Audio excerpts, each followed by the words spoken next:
شوف مشاعره دلوقتي وطاقته الحالية. يلا حطوا طاقتكم على الورق وسموا الله بسم الله. مش عايز ياخد خطوة الشخص ده، لكن الحب ورا ظهره، لكن مش قادر ان هو يعني يبعد عنك ولا يفكر انك انت احسن حد هو شافه في حياته. يعني مش هيقدر ينكر دي بقى. يعني ممكن يكون مثلا بيبعد، بيعمل نفسه مش مهتم، بيعمل نفسه ما بيحبش، لكن حتة انك انت امبرس وانك انت ما تتعوضش. حتى لو عرف يعني طوب الارض هنا، يعني حواليه ناس كتير جدا، بس لازلت انت اللي تكسب. دي بقى مش قادر ينكرها، دي بقى مش قادر يعديها.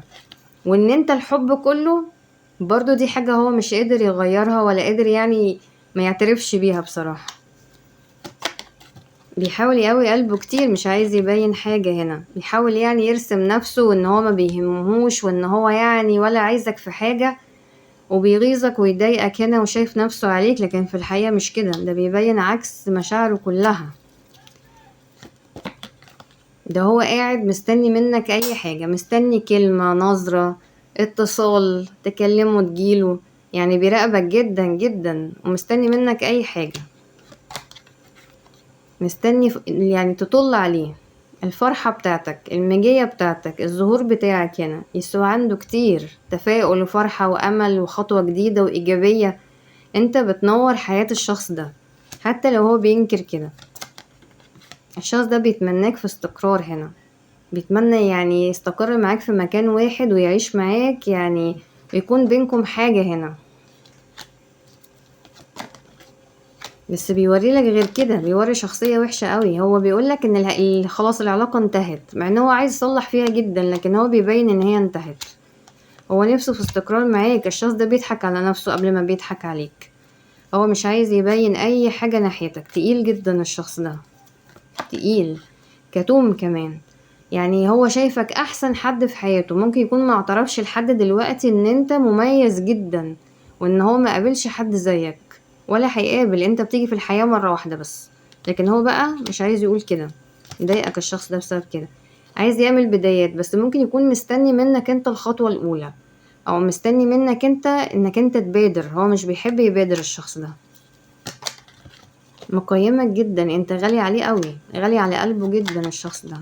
عنده خذلان وخسائر فظيعة بسبب بعدك. واخد 10 سيوف هنا، عنده ندم كتير كتير كتير. يعني عايز استقر معاك وعايز معاك نصيب، بس ما بيعملش، ما بيراضيكش في حاجة. الشخص ده ما بيحبش يراضي حد، او انت معوده بقى على كده. يعني ممكن يكون الشخص دوت ما بيحبش يعتذر ولا يعترف بغلطه ولا يقول ان هو غلطان، دايما يقلب الترابيزة وما يطلعش نفسه يعني عمل حاجة تستاهل.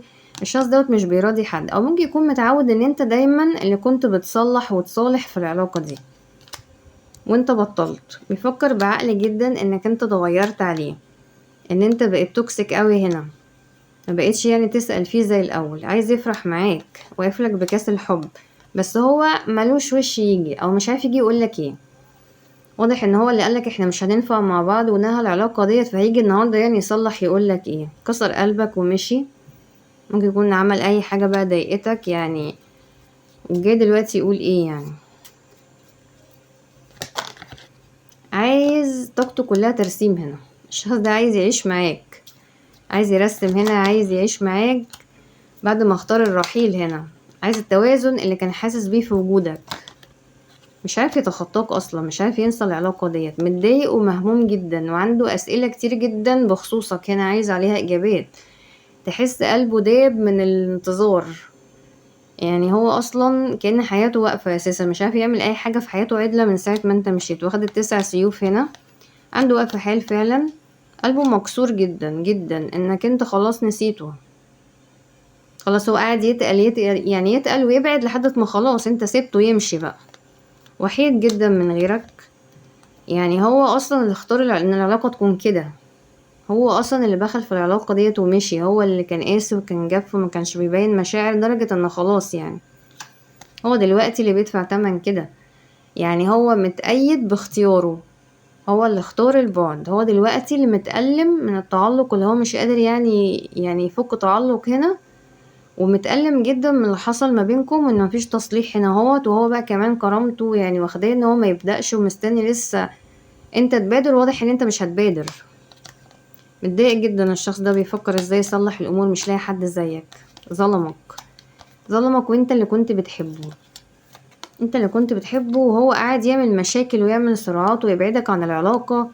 ويعني وكل مفيش خطوة وكل ما هيبقى فيه خطوة يعمل مشكلة ويمشي عن العلاقة دي، يتلكك ويعمل مشكلة، طلعك من حياته ورفضك وبايعك هنا ومشاك. والنهاردة عايز يتكلم، النهاردة عايز تواصل، بس تواصل بقى ازاي؟